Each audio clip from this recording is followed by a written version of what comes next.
G'day and welcome to the GameDay Squad NRL Fantasy Show. I'm Dyl, that's Stu, and we are the Fantasy Bros. We're excited once again to have partnered with GameDay Squad to bring you everything you need to know to succeed in GDS Rugby League in 2026.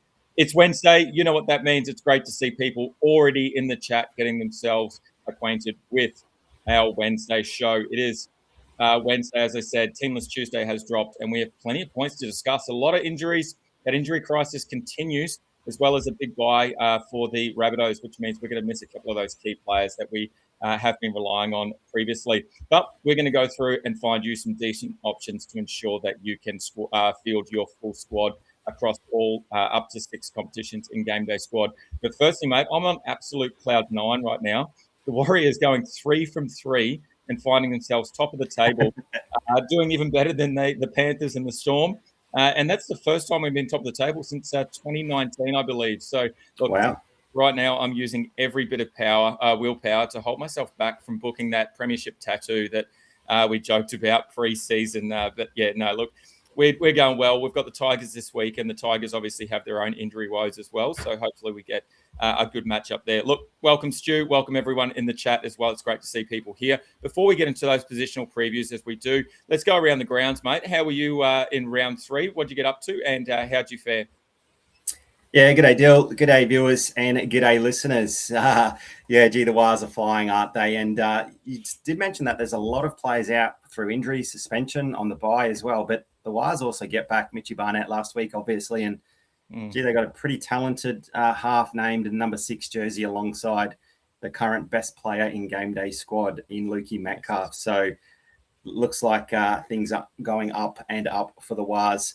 Can't really say the same for the Raiders, but fortunately for my GameDay Squad, I was flying in round 3, third in Challenger. So nice to get back on that podium. Took a couple of weeks to sort of get up to speed with the new 2026 game and the way that the referees are almost ruining some games, or making some non-relevant players far more relevant now. So I think I finally got my grips on the changes there. Third in Challenger, really nice. 5th in the Sunday Showdown. One late change there.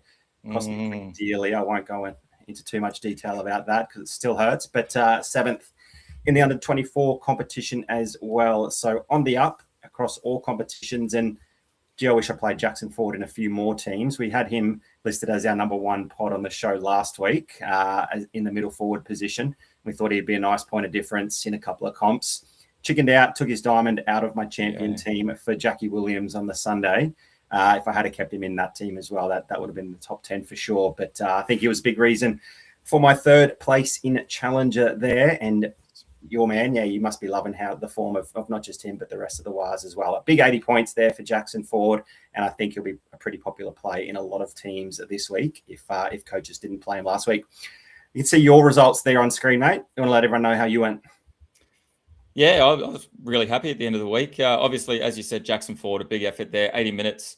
So they're obviously sort of pinning him as going to be the replacement, I guess, moving forward for once Mitchy Barnett comes across back to the Brisbane Broncos. But yeah, he's looking outstanding, as is a lot of the Warriors. And I heard a bit of a whisper today that we might be losing Roger Tuivasa-Sheck at the end of the season as well, which is a bit disappointing, but maybe that sort of gives him a little bit more motivation to get RTS into maybe a premiership ring with the Warriors. Yeah, look, mate, I had a pretty good result myself. 3rd in the under-24s. Similar sort of one last-minute change to you, which cost me quite a bit. But we won't go into that, as you said.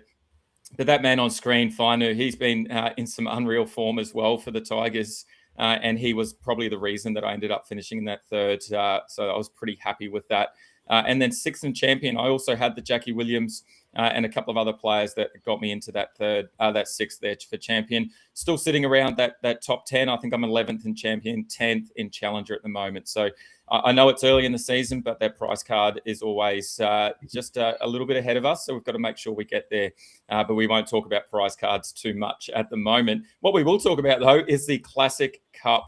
Man, that snuck up on us really quickly, but how good is it to have just another competition where we can get involved and get around? And, mate, we can see on screen there the Fantasy Bros have a couple of wins there, and you've broken your hoodoo. As a lot of the people in the chat will know that Stu usually struggles to get past round 1. But the Hampton Wedgetails, unfortunately, couldn't get the job done against you, mate. So on we go. Both of us, we make it into round 2, where you've got Beefy T, where we haven't really seen him on the leaderboards before. But No. I think I might have a tough matchup this week up against the Easy Beats. We've seen that coach there plenty of times in the past. So hopefully we have another couple of big games there ahead of us.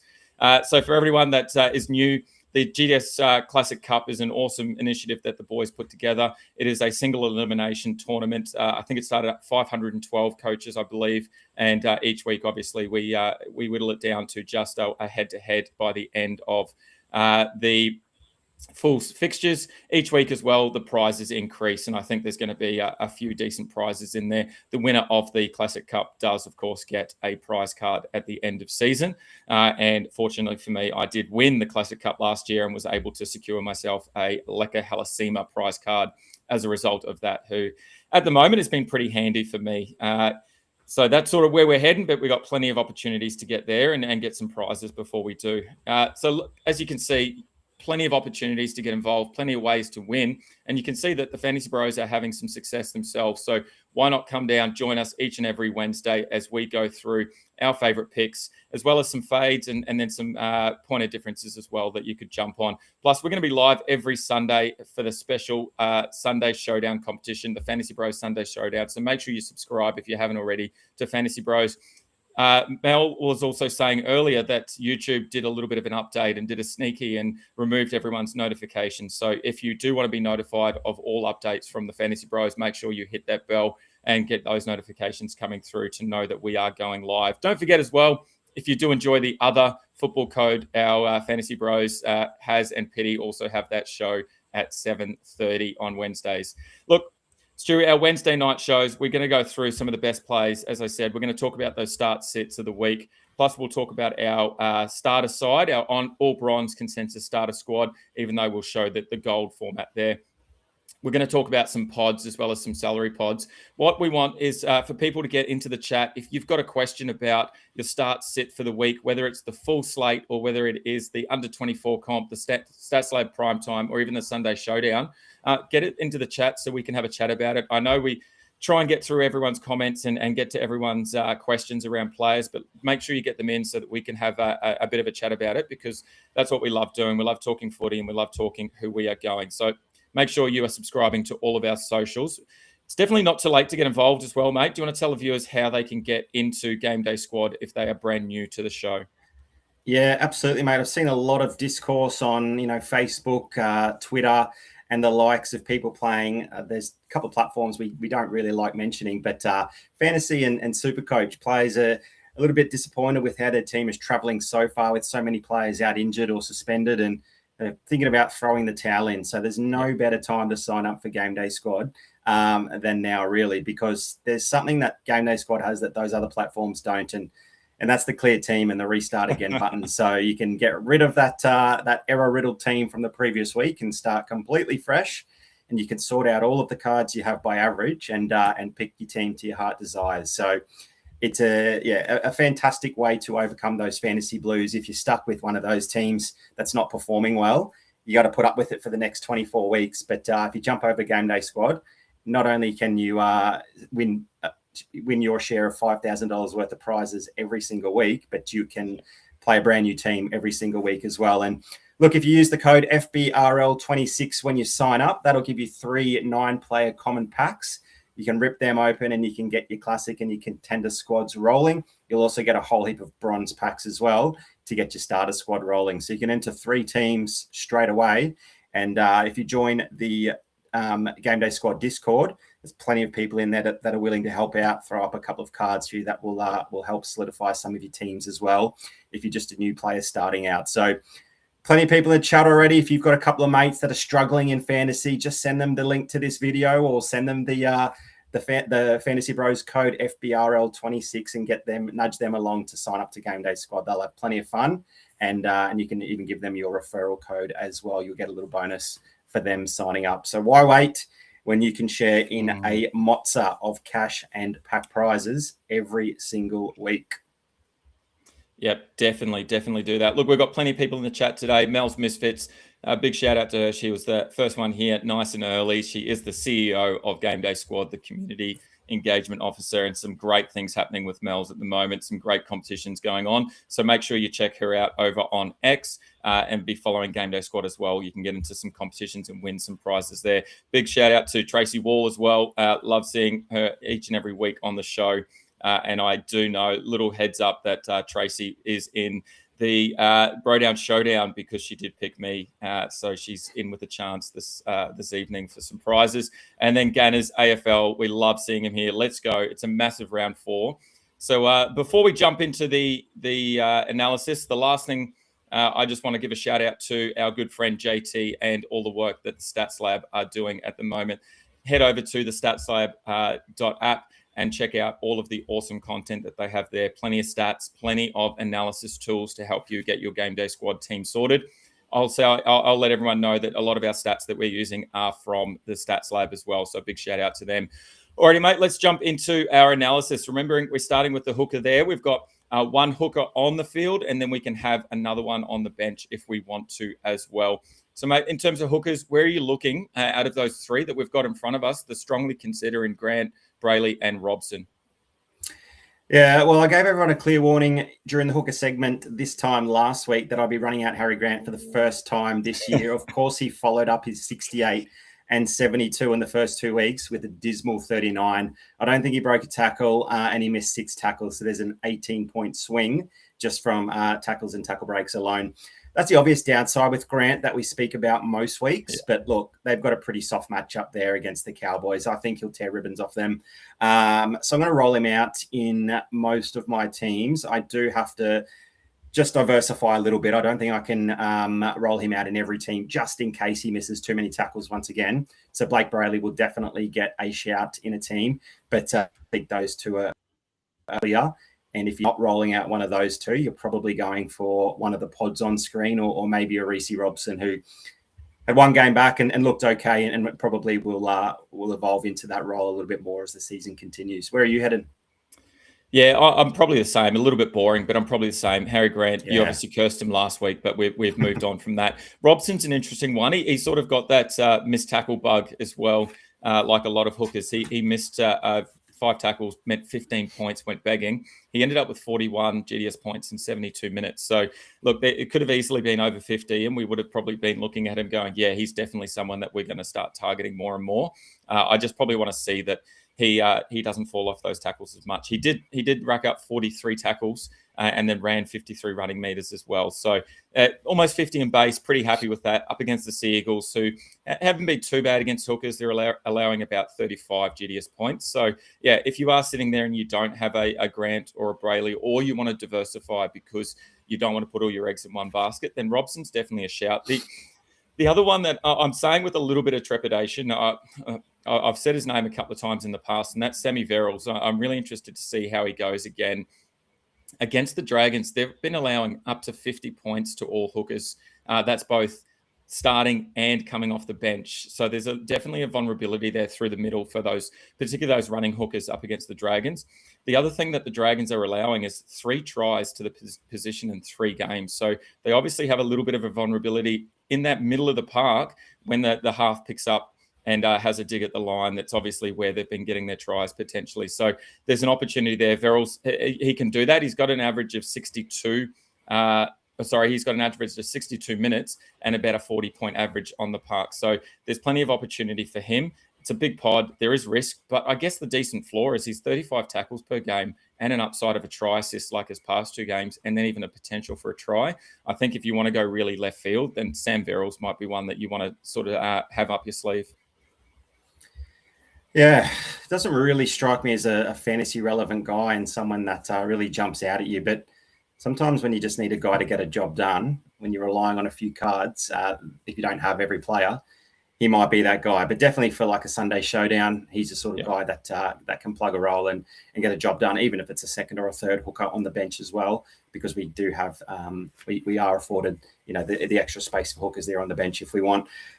Damien Cook's there as well. I don't know if he's too much of a play anymore with Little there, just with Toby Couchman not backing up, Ryan Couchman getting suspended they might be more likely to put Cookie on it at lock as well when Little comes onto the field. So maybe if you're feeling a little bit risky and you want to see an 80-minute Cookie, he only got the 55 on the weekend. Shared plenty of time there with Jacob Little, but maybe because they're so short on middles, he might have more minutes at lock. But we'll probably have to wait and see for that one. Pretty simple to fade Simpkin and Coruscant as well.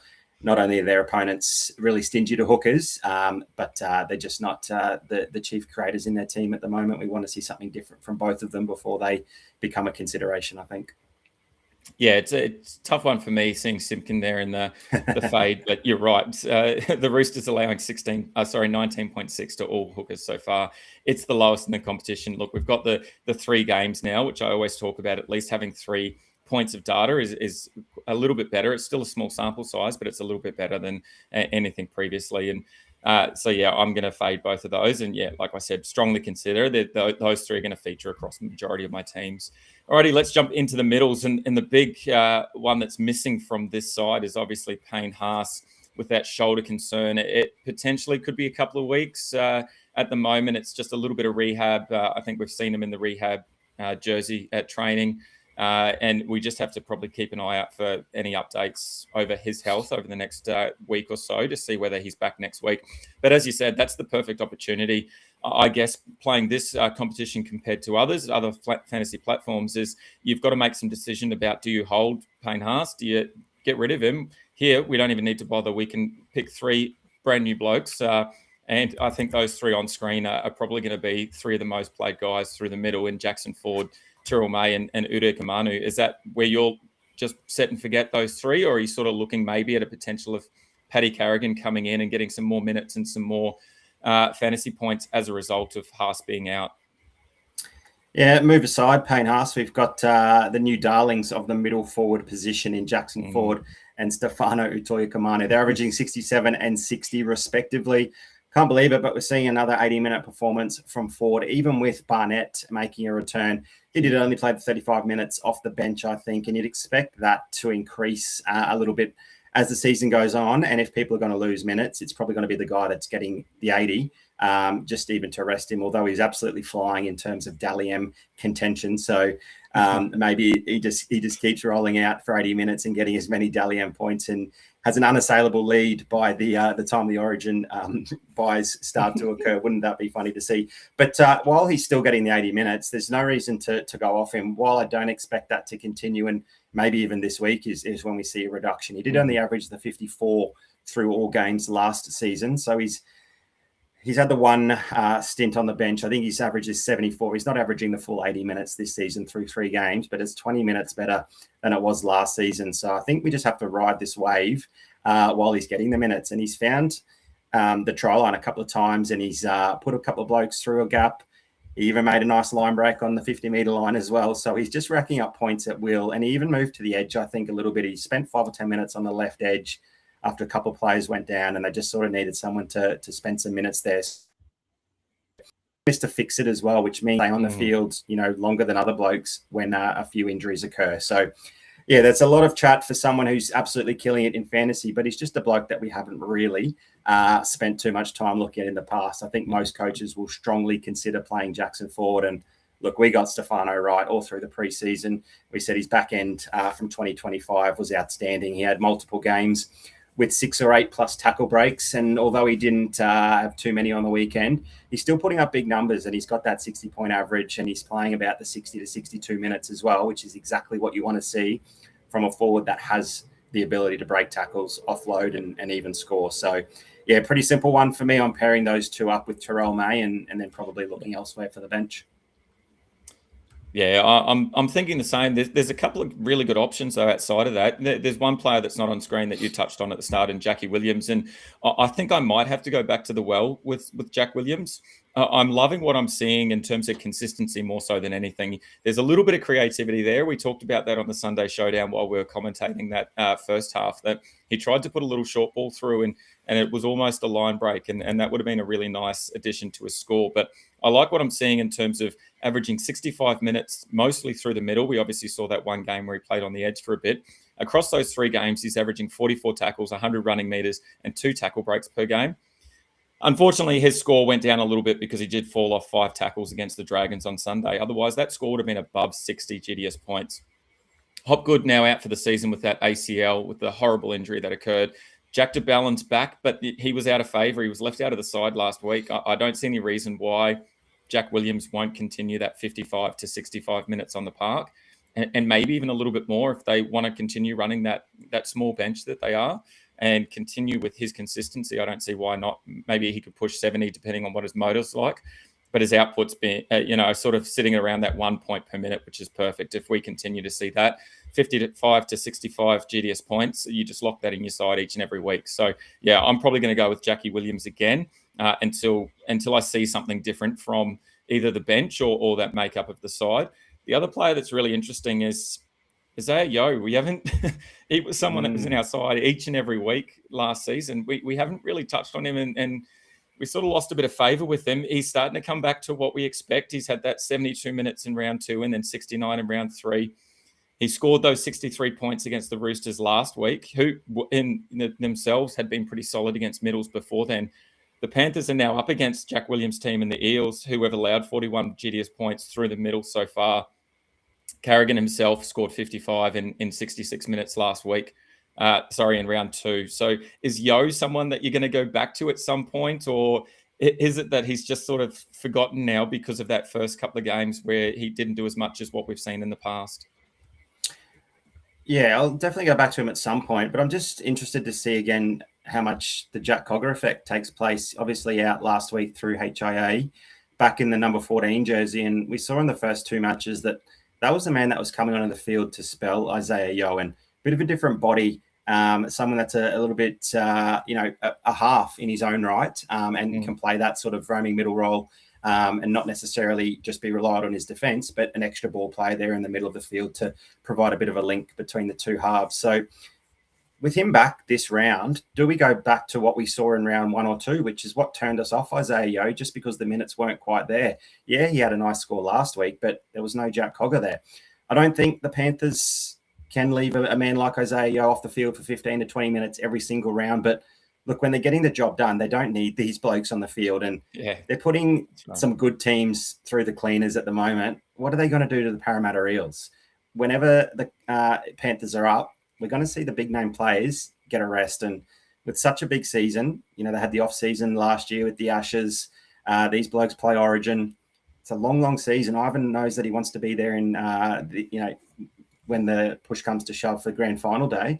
They didn't get there last season, so they might want to look after some of the blokes, and they've definitely shown their hand early that Isaiah Yeo is going to get a bit of time on the bench. So, yeah, it'll be the Jack Cogger effect for me. I'll run him out in one team. I've got his all-star card, so that saves a bit of salary there in Challenger or Classic. But, yeah, still interested to see how Jack Cogger is used there. The guy I do like as a bit of a pod, nice and simple, Alex Twal. He's been really safe. He's got a clear role, 61 and 62 minutes in the number 13 jersey. There's nothing to offer an attack, really, other than a couple of offloads.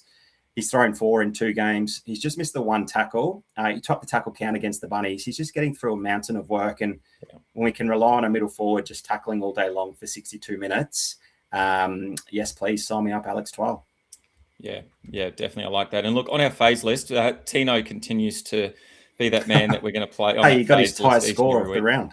He got his top score of the year. Yeah, it's tough watch for people who have enjoyed Tino throughout the years. We joked about it last week, but maybe he does need a bit of a change of scenery in a new club potentially. The other big call I'm making is Aaron Clark. Obviously, he was a go-to last season, but I'm just not seeing as much from Aaron as what I would like. Barnett back is interesting as well. Jackson Ford obviously getting a lot of minutes. Might see a bit of a spell. Barnett might eat into Aaron Clark's minutes as well. That bench is interesting. It's a lot smaller bench. Obviously, Tuapiki is going to be there and thereabouts as well. And then Harris Tavita's been moved back to the bench with Luke Metcalf coming into the side. So I'm just not sure how they're going to use both of those smaller bodied blokes, whether they come through the middle or not, or whether they're just there on the extended bench in the I guess, uneventful, occurs and someone goes off injured in the back line. But I'm a bit concerned about Clark, mainly because if we go back to round one, we sort of see the flaw that Clark has against stronger sides. Against the Roosters, I think it was 32 points that he scored himself. So, yeah, the Tigers have been really good against locks so far this season, only allowing 29 GDS points. So I just don't see a world where I'm going to play Aaron Clark, considering we've got Ford, May, Udakamanu, IPAP we haven't even talked about. He's playing some great footy back on the edge, but you can play him through the middle. Paddy Carrigan potentially has a bit of an uptick in minutes and fantasy output with Haas not there. So I think, there's just plenty of better options outside of someone like Aaron Clark at the moment, unless we see something different from him moving forward. I think that's just an easy fade as well. Yeah, I think JFH might even get a nod over him in the Stats Lab primetime competition. Anyway, that's just the way he's going. Yep, definitely. Alrighty, let's jump into our edges. Before we start talking about some of the players we really like, let's jump into Skip's comment. He's got a few different head-to-head players here. So we'll start with Chan versus Halasima. Obviously, back to the left edge position, unless there's a late change like we saw the other week, versus Chan, who's been in some unreal form as well. I think everyone's been playing Joe Chan in their under-24s side. If you had the option outside of Preston Lucas and potentially Hudson Young, would you be going Chan or Halasima in one of your main squads?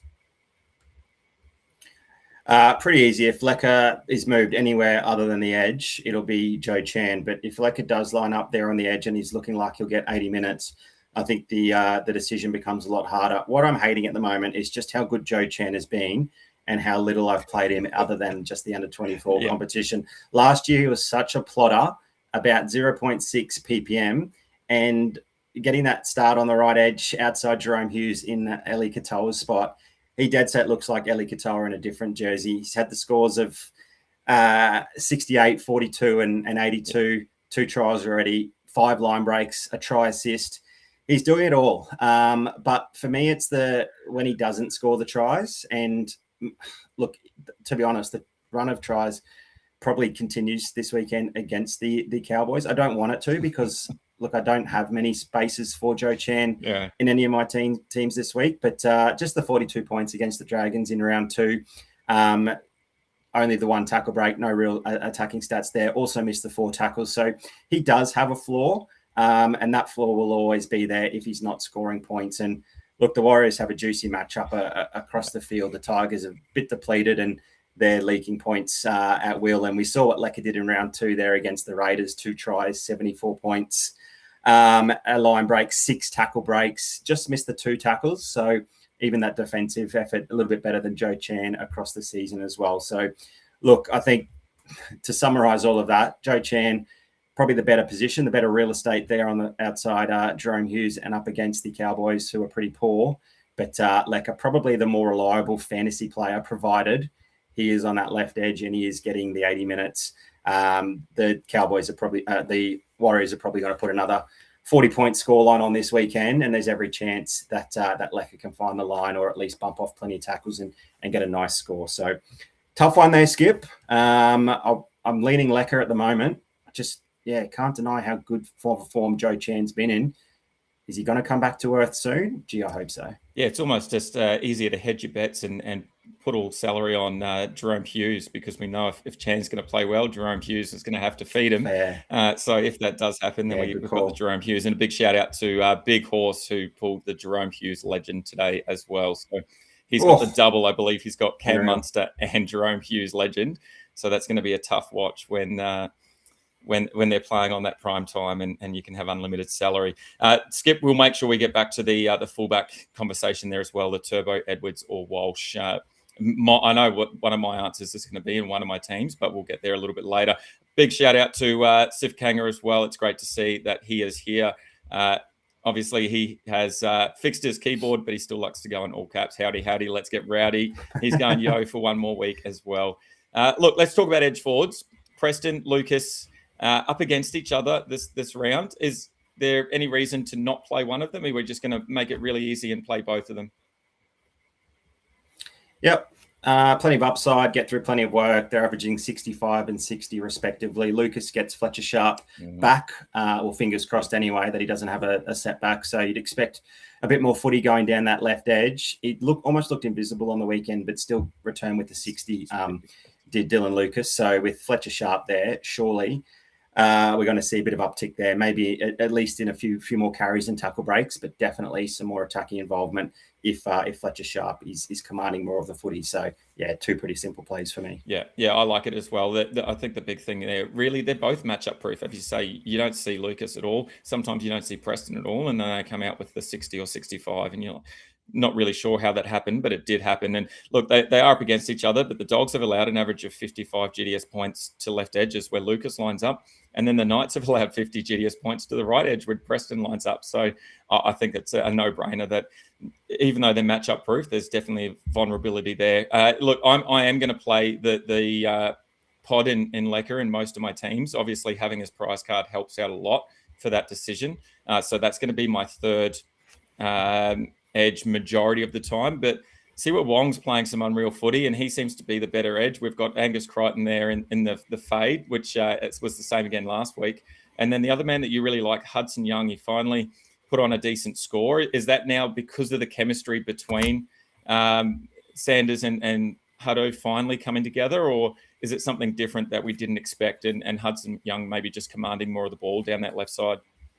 Yeah, I think it's less to do with chemistry and more to do with Hudson Young's hunger. He's an absolute competitor. We see it every time he puts on a green or a sky blue jersey. He just loves to get the footy in his hands and win football games for his team. But he's getting a bit frustrated there with the new combination inside him. So he just went looking for the footy as often as he could, and he went close to scoring. So that 66 without a try could have been a lot bigger on the weekend in pretty miserable conditions, mind you, as well. He did look disinterested in the first couple of games, and now it seems as though he's had a bit of an attitude adjustment and gone, well, if I'm not going to get the footy, I just got to go looking for it myself and put myself in the areas, and maybe that combination will improve over time. But if round 3 is anything to go by, he's definitely got to step in the right direction. He'll be running at Nico this weekend. No Nickera on that edge, out with the broken nose. So, a defensively weaker edge back rower, either Burns or Wilton next to Nico, who can miss a tackle. So I really like the upside that Hutto Young brings if he goes looking for the ball that frequently, but then could find the try line. I think that's a nice bench play, similar to the likes of Chan and Lecker in terms of the upside that they both bring for their clubs. Yeah, unreal. And just quickly, Homolo Olakoatu is also in our fade. Tough matchup up against the Roosters. They've allowed a top score of 39 points to Liam Martin, of all people, so far. Wow. Down that edge. So, yeah, I don't think... obviously, Homole is a bit better than Liam Martin, but I just don't think there's going to be a lot there for him. I think the Seagulls are going to find it quite tough. Alrighty, let's jump into some halves. And, man, there's obviously a lot to talk about. The first one is, can my man Tanner Boyd continue his absolute ridiculous run of form, even with Luke Metcalf coming back into the side? Or is it just that Tanner Boyd's in this other world and he's just going to continue getting those 88 points each and every week? Is that someone that you're keen to play, or are you going to just give it 1 week and see how he gels with Luke Metcalf? No, I will play him. I can't sit someone who was averaging 85.5 through 2 weeks and then actually improved on that average.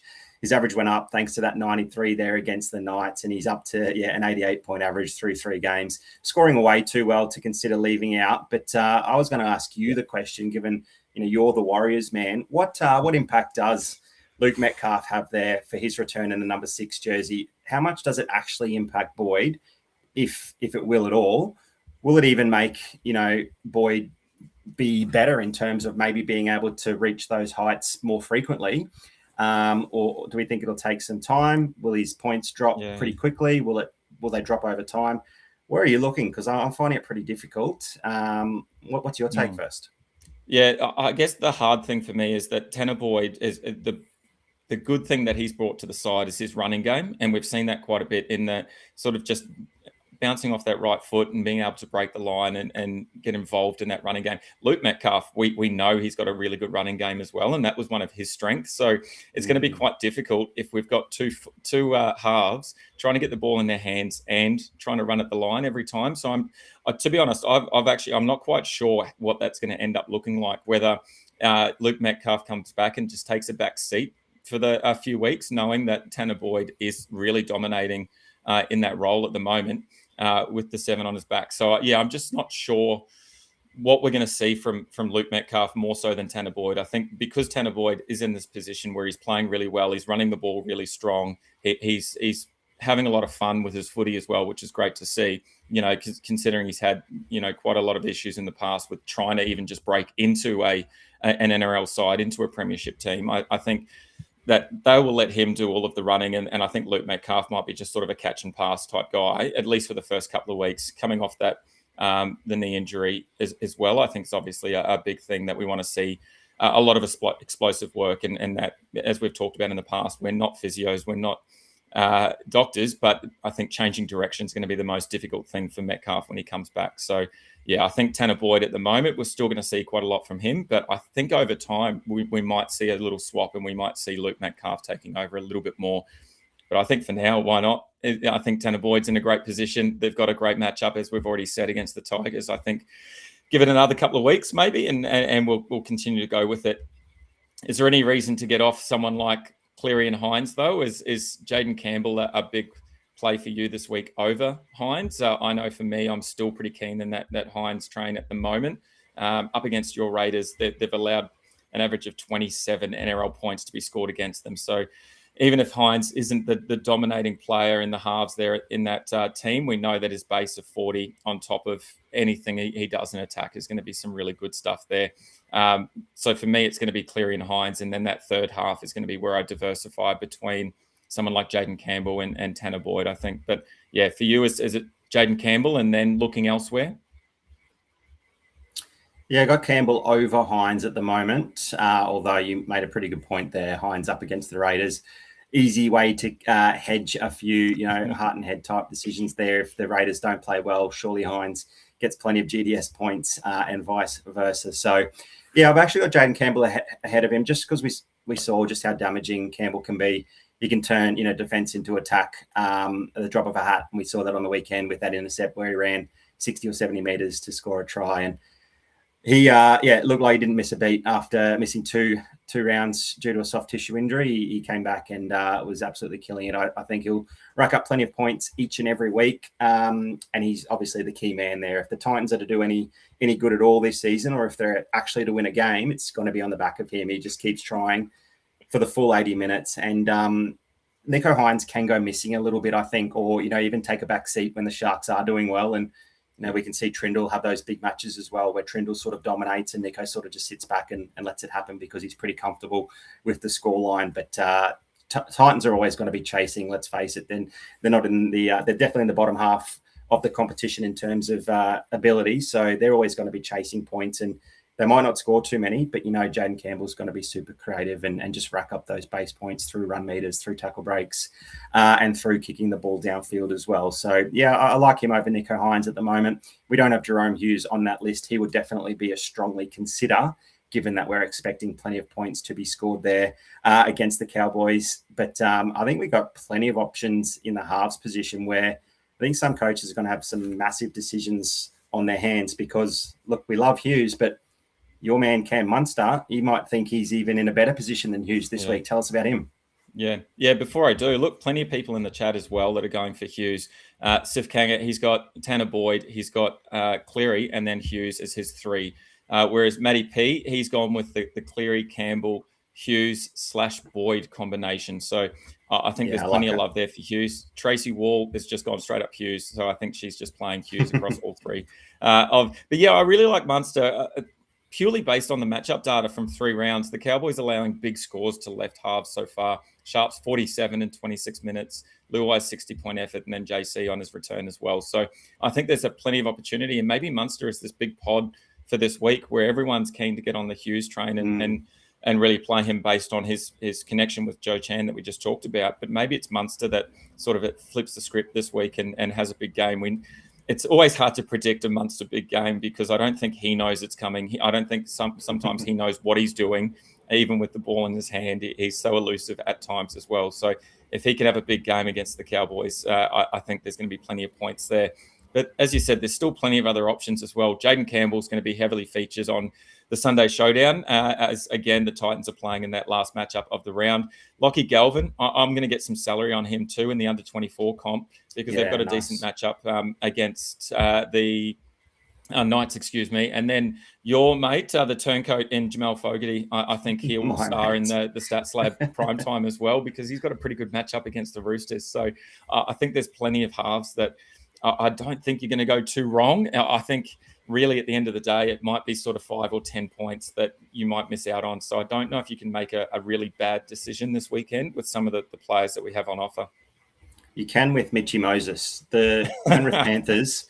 Penrith Panthers, get this, they're giving up 10 actual NRL points through 3 games. That's 3.33 points per match. That's less than a try per game. That's less than 2 penalty goals per game they're giving up. Mitch Moses relies heavily on that attacking involvement. Look, there's every chance that Penrith do leak a few, and it could start with Parramatta here. But look, Penrith are just in a world of their own in terms of their defence. There's no way I could go near an attacking halfback that relies on those attack numbers and the goal kicks when Penrith are in that type of form. So if you are at all interested in playing a Moses, fortunately they're not on the Sunday or the prime time, so we don't have to steer you away from him in those 2 competitions. So I don't really see a world where Mitchy Moses would be getting a run this week.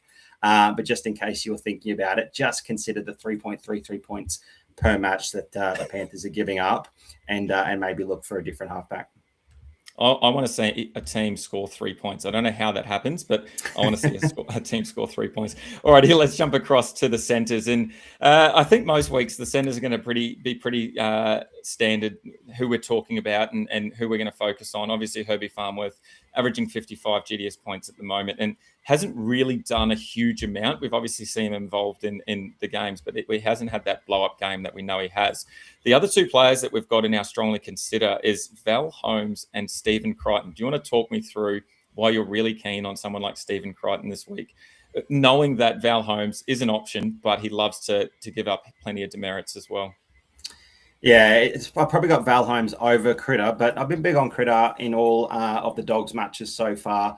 With that shift to the opposite side of the field and obviously goal kicking, I like the Dogs as a team. They haven't really put a full 80-minute performance together yet this season. I think it will happen, and Critter will certainly capitalise as a result. But they're big favourites there at home against the Knights. They just conceded 38 points to the Wires. They're going to be without Trey Mooney in an already depleted forward pack. I think, there's plenty of points on offer there for Critter. So like Val, there's plenty of try-scoring upside, plenty of goal attempts as well. There's probably just the fewer demerits from Critter, and that's something that we hate watching Val just drop the ball 2, 3, 4 times. Somehow he still manages to sneak out a 45 or a 50-point score, but it's not pretty viewing. I just like Critter with the matchup and a little bit safer there. I think his floor is a little bit higher. Yeah, I think I agree. And yeah, I said it last week. I just cannot stand Val Holmes missing tackles and giving up so many points, because he's falling off tackles and then errors as well.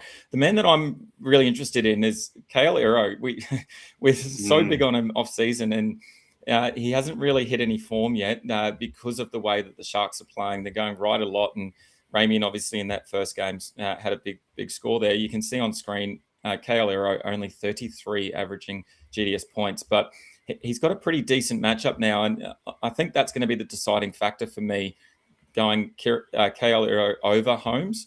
I think there's plenty of opportunity against the Raiders. They've allowed 49 GDS points to left centers so far this season. That includes that man Critters 51 and also Coolers 79. So I think there's plenty of opportunity down that side. And for me, that probably just gives the tick in the Edo column over the Val Holmes. But I really like that Critter shout as well. He's obviously known as the defending centre. Most of the time his defence is unreal, but if he can put some attack together, we know that he's got that goal kicking as well. So I think there's plenty of opportunity. So at this stage, I think I'm leaning Farnworth and Iro, but I really like that Critter shout, and I think he's going to come into a few teams. Someone that's not going to come into any of my team, even though he has been highly played after your pod shout, is Adam Dewey. I'm very nervous about his hammy and whether he's going to even take the field. hopefully we get a little bit more information soon so we can make some more informed decisions. But I'm really surprised that they even named him in the side. Is that someone that you're just not even going to look at this week at all? Yeah, absolutely. He's a player with a long history of injuries. So the way that he came off the field last week, it looked like he was going to be out for 3 or 4 weeks. Yeah, the fact that he's been named is a surprise. It wouldn't shock me to see him rested for at least this extra week. But look, if he does take the field, it's just almost a ticking time bomb, really.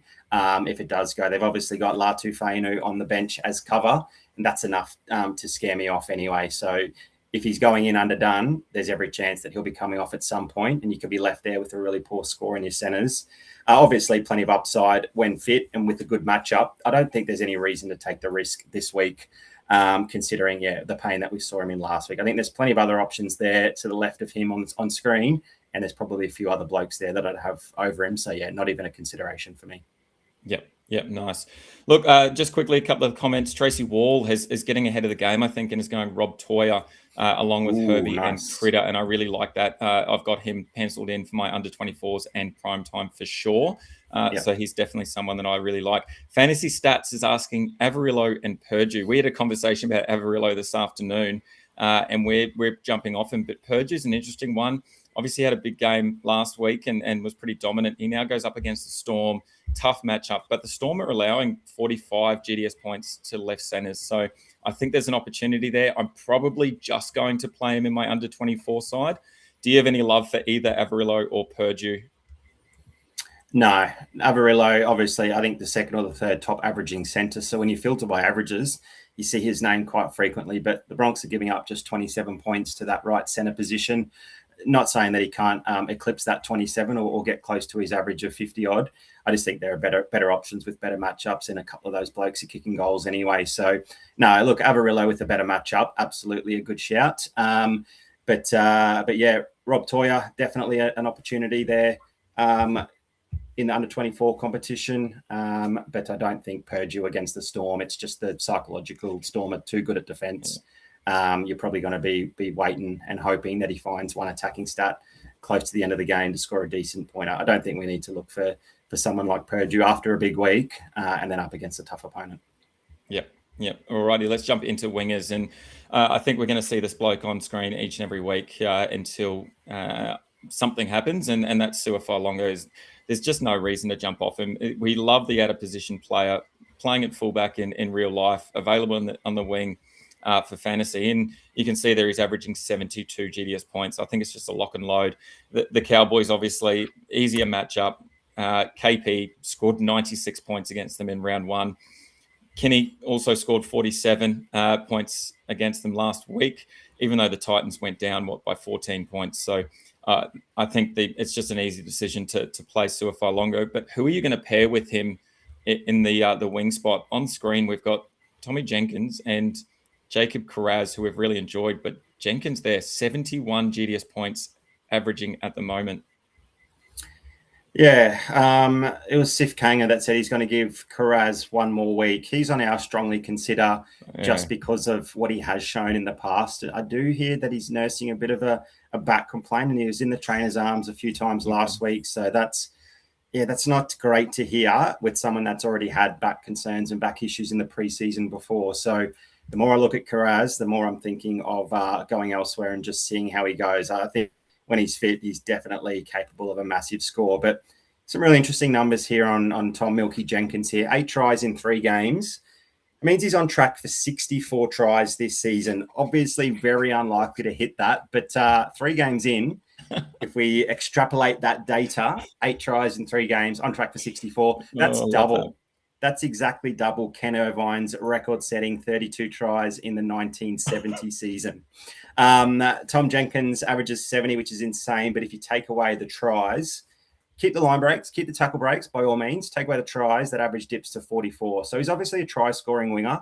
Did score 2 tries in round 2 for just 29 GDS points. So there is some, uncertainty over just the fact that he scores a try or 2 doesn't necessarily guarantee a massive score. Whereas, some of the Carrazes of the world that get through plenty of base, when they do fall over the try line once or even twice, you can expect that, 50, 60, 70 point score. The try scoring has to stop at some point, surely. Maybe not necessarily against the Eels, particularly since they give up 50 GDS points to left wingers. So you'd expect, the Panthers to be able to knock that up against the Parramatta Eels. So for me, no reason to get off Tommy Jenkins, but you're probably expecting a couple of tries to make that a reasonable score. Yeah, look, and Matty P said here, Sua and probably chasing last week's points with Jenkins. So I think that's a tough one. We talk about it a lot, hate chasing last week's points. But Jacob Carraz, I think, is the complete opposite, chasing 8 points. I think he got against the Raiders last week, and in what was going to be probably a really positive matchup. So that's tough to see. The other thing is Carraz is up against the Knights, and look, if you thought 8 points was poor for Carraz, the Knights have allowed an average of 18 GDS points to right wingers this season. Jason Saab scored 0.4 in round 2. He played all 80 minutes. It wasn't an injury. It wasn't anything. He scored 0.4 points. I'll tell you why. I'll tell you why. It's because the Knights are so bad that they just score before the ball gets out to the right wing. So I don't know where to go. As you said, the potential complaint with Carraz, Jenkins, if we take away that try scoring ability, that potentially he's sort of sitting around that 40, 29 points with 2 tries is ridiculous. I'm kind of feeling myself just going back on old habits and just looking at Brian To'o as a player that's just going to get me that sort of 30 or 40 in base, and I'm happy to take 30 points with my winger this week because this position is just so boom and bust. We just don't know what we're going to get.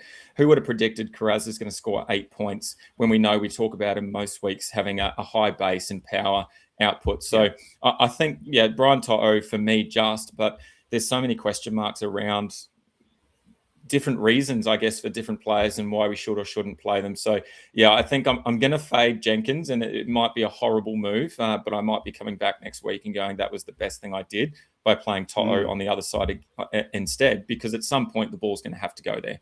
I can't see a world where Penrith are just going to continue going the one way to Jenkins' side. So, fingers crossed that that's the right decision, but we'll have to put a flag in this and see how we go next week without playing Jenkins in my team. It's going to be a big tough watch for that Penrith game. I think it's going to be me behind the couch most of the game, only peeping over when I hear To'o down the sideline.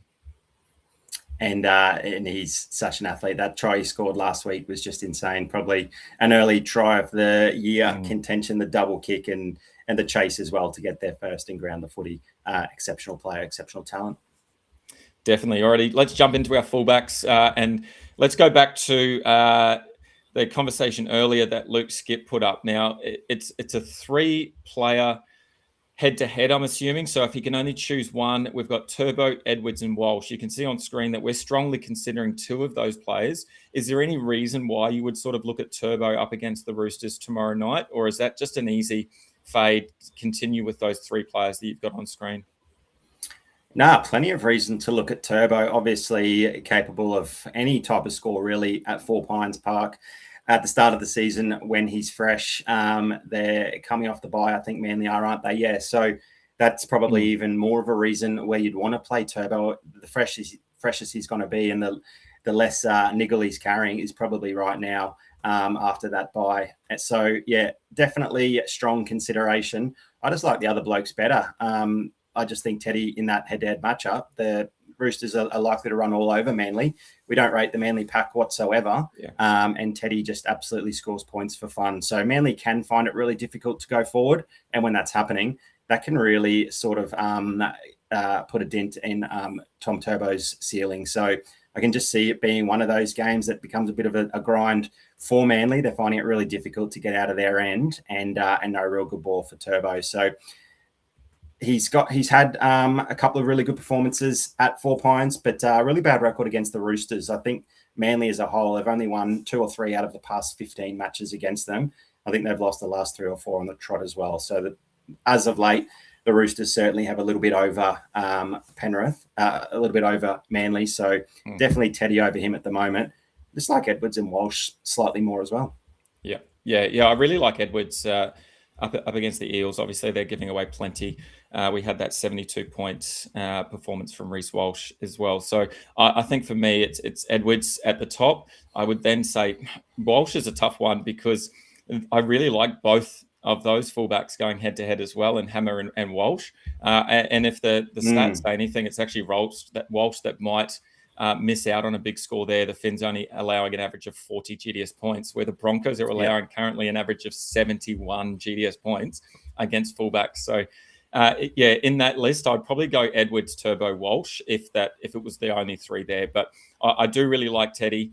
We did talk about that matchup that he had last week, and that we're looking to fade him, and he still was able to put together a 60-point performance, which was unreal. As we talk about most weeks, he just is able to break tackles. He could run 60 meters sideways and still break about 4 or 5 tackles and not make 1 meter forward, but we still get rewarded with those 3 points for every broken tackle. So, I think for me, it's a sort of an easy one this week, and those 3 that we've got on screen of Teddy, Edwards, and Reece Walsh. But as I said, I really like Hammer, and if someone's going to drop out, it's going to be Walsh, and Himiso Tabuai-Fidow is going to come into that side. The Broncos, obviously, without Payne Haas through the middle, they're going to require a little bit more from some of their players. Reynolds is back in the side, though, so that's a positive for them as well. But it's all about that stat that I just said, the 71 GDS points to the opposition fullbacks at the moment. 72 for Edwards, 81 for Iongi, and then 60 for Suafai-Longo. I think there's every opportunity that Hammer has a big game against them, and he could really be a massive point of difference for some coaches that maybe want to fade Reece Walsh. Yeah, something definitely interesting to think about. I just had a check of my primetime team to see who my fullbacks were, and I also got Hammer in there over Turbo alongside Walsh and Teddy. So Turbo didn't even get a shot for me in the primetime comp, which is just three matches. So I think I have to rectify that and get Turbo in at least one of my teams. But yeah, definitely like the Hammer shout, just given the stats. And sometimes it doesn't look like it is amazing on paper, but the stats are stats for a reason. Yeah, we're only 3 rounds in, but they certainly are starting to tell a bit of a picture. And when that trend is pretty consistent across all 3 matches, it's just telling us that Hammer's in for a big one. And look, the Battle of Brisbane is always a great game. It's always pretty spicy. Both teams sort of get up for it. You're probably expecting plenty of points to open up a bit, plenty of fatigue through the middle there, no Payne Haas. That's the sort of time that the Hammer capitalizes. So, yeah, I don't think I can go through a round without having Hammer in at least one team, given his upside. Yeah, definitely. And then Fantasy Stats has put in a comment here, and it's a really good comment question here. Isaiah Iongi nullified because of the Panthers. That's definitely one of the reasons why we've got him on that fade list for sure. He's obviously had a couple of really big games, and we've talked about him on a couple of shows. But yeah, I think it's just that matchup that he's got. It's going to be really difficult. Is he going to be a play for you in, say, the under-24 competition, though, where the player pool is a little bit smaller because of that age restriction? Yeah, just the 36 GDS points. Panthers are allowing of fullbacks much better than they were traveling against fullbacks this time last year. Reece Walsh scored just the 23 against them as well. So definitely not a consideration in the week-long competition. And I've even got in my notes that I'm actually thinking about potting him in the under-24 competition and fading him there as well, where you're just going to expect most coaches to almost blindly just plug him in there because he's so high up on the averages and he's got some big scores already.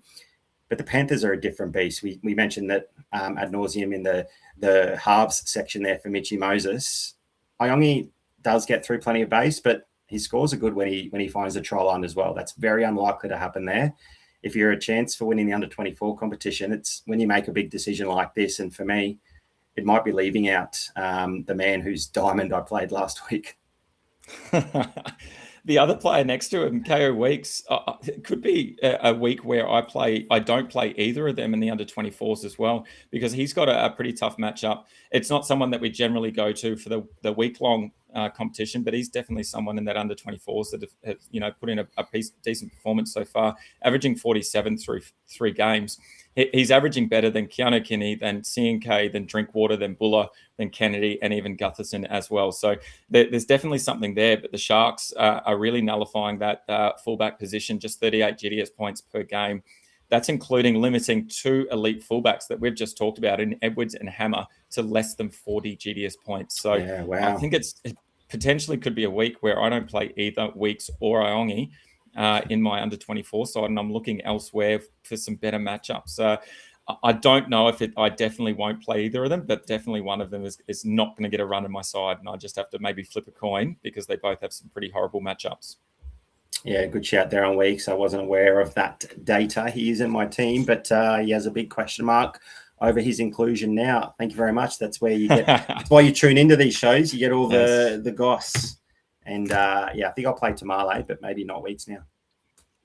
Yeah, Tamale should be a good shout. Alrighty, let's have a look at our consensus team. Look, we have done something a little bit different. We've talked about it the last 3 weeks. We're showing you our starting 13. So we've sat down, we've gone through who we think are going to be the best options in the starting 13 based on where we've got them ranked. We aren't showing the additional positions in terms of the bench makeup because that's, I guess, for you to make some decisions based on some of the conversations that we've had. But we've got Jackson Ford and Terrell May up the front there, along with Grant in the hooker position. And then we got Lucas and Preston on the edges with Udik Amanu slotting in at lock. Our two halves, we have landed on Jaden Campbell slightly ahead of Nico Hines, along with obviously Nathan Cleary. Against my better judgments, I did say Holmes slightly, just above a couple of the other players we talked about, along with Herbie Farmworth, and then Suafalongo, James Tedesco at fullback, and then Tommy Jenkins on that other wing there. So we're pretty keen to see how that team goes.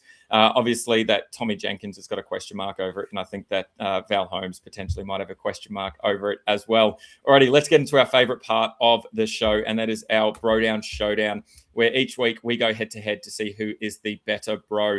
And as you can see on screen, I took a 3-0 clean sweep against you, mate, this week. With Farmworth, Hines, and Failongo outscoring Dwayhe, Cleary, and Katoa. But I think it's probably the closest we've been so far with those scores. Very close. And I was keeping an eye on all of those throughout the weekend. It was great to see some nice tight matchups. What that means, mate, is that someone is going to win some unreal prizes. And look, I'm feeling pretty generous today. I know Pitty put in the AFL chat earlier that every time he wins, he's going to be giving away a 9-player pack and give all 9 players away. So I think I might do the same today for a lucky viewer, because the 3-0 clean sweep, mate, I think is hard to pass up. So for those that are new, all you need to do is jump across to our YouTube channel. Make sure that you comment on the BroDown ShowDown. If you get it right, you go into the draw to win whatever the pack is that we're giving away that week. So a really easy opportunity for you to get involved. You can do it live, or you can do it catching up on the show a little bit later. The cutoff for that is going to be the kickoff for the last game on Sunday. So you've got to make sure you get that comment in before that last game kicks off on Sunday. So you can see on screen the 7 participants that did get involved. I think Sif Kanga voted for me before he even looked at my selection. So heaps of faith from Sif Kanga. He knows how to keep the faith with the Wars, obviously, as well. Alrighty, I've shuffled enough times. Let's see who is going to win the 9-player rare pack. Or just past Sif Kanga, and it is Roshni. Roshni Sharma, I believe, is the winner there. Congratulations. Good on you, Roshni. Well done. And we're going to jump across to my packs here, and we're going to see what we call Roshni. Just got to get in time. It's got to load some decent packs into my my account. Let's refresh there. So as I said, remember, when we show up our BroDown ShowDown on screen in a moment, all you need to do to get involved is comment either Dyl or Stu, depending on who you think is going to win that week. It is super easy. And just like Roshni, you could be the recipient of all 9 players of an Unreal Rare Pack. So let's see how we go. Alrighty, kicking us off. Let's go right to left. Tuolagi there, the gold. Christensen gold. Pezzett, Jonah Pezzett gold. Potentially a under 24s option. Jones gold. We've got the Fitzgibbon. This is not a great pack so far, Roshni. I apologise. It's not looking too good. But there it is. It's the saviour, Nathan Cleary. Gold card bang. Into your score. There we go. We've saved the pack. Congratulations, Roshni.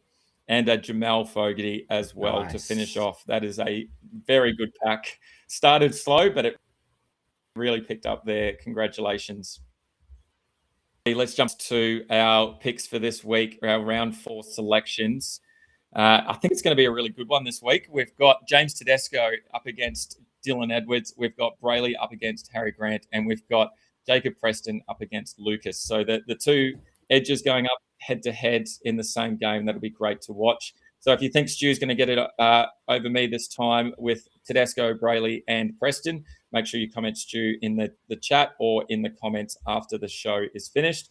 If you think Edwards, Grant, and Lucas is going to get the job done for me, then comment Dyl. I can see that Sif Kanga has already gone straight in and gone blind with the Stu vote. He worked for him last week. He's just bouncing between. That's great to see. And as Mel Misfits pointed out, congrats to Roshni. Hopefully some good cards to boost her team. It is awesome to see some newer users getting involved and getting some great cards as well, which you pointed out at the start, Stu. If you are ever in need of some cards, hit us up on Discord. Just go and search for the GameDay Squad Discord and comment the cards that you need, or hit us up in our DMs, and we'll try and do our best to facilitate that where we can. We've obviously got quite a few cards over the years, and hopefully we can get a few decent ones for you to at least get your classic or even contender side sorted. Alrighty, mate. Any final words before we give it up here today and let the AFL boys take over? No, just really excited to, the momentum is rising for Stewie. The best place finish is slowly growing. So just found that podium full of confidence. Watch it all unravel over the next few nights. I think we've got a couple of awesome picks and a couple of decent pods that will hopefully help us and a few of our viewers out throughout the weekend. Thanks for joining us once again, everyone. Can we get the Raiders a nice win? Let's hope. Thanks, Dyl. Good luck this weekend, mate. No. Cheers, everyone. Thanks, Stu. And don't forget to see us next week, as well as Sunday afternoons from 2:30 Australian Eastern Standard Time. Have a great week. Good luck, everyone. And go